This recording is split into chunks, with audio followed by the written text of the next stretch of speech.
তাই বন্ধুদের কথায় ও এখানে ভালো থাকবে বলে আমি দায়িত্ব করে নিয়ে এসেছি। এখন যদি তোরাও এইভাবে জ্বালাস তাহলে ও কিভাবে থাকবে? সরি ভাই, আমরা এসব কিছুই জানতাম না, আমরা একটু মজা করছিলাম। ওর লাইফে এত কিছু ঘটে গেছে, আমরা তো কিছুই জানতাম না। আপনি এখানে? আপনাকে আমি অনেকক্ষণ ধরে খুঁজছি। কেন? আমি না জেনে আপনার সঙ্গে অনেক খারাপ ব্যবহার করে ফেলেছি, পারলে আমাকে ক্ষমা করে দিয়েন। আরে না না, আমি কিছু মনে করিনি। কিন্তু আমি কখনো ভেবে দেখিনি আমার একটু মজার কারণে অন্যের হয়তো অনেক কষ্ট হবে।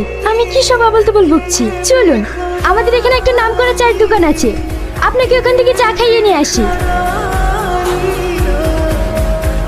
আমার বন্ধু যখন বউ লইয়া আমার বাড়ির সামনে দিয়া।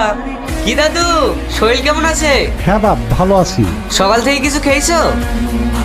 আমি জানি কিছু খাওনি। ঠিক আছে, আমি দোকান থেকে কিছু লেস দিছি। কি কাকিমা, কিছু বলবি?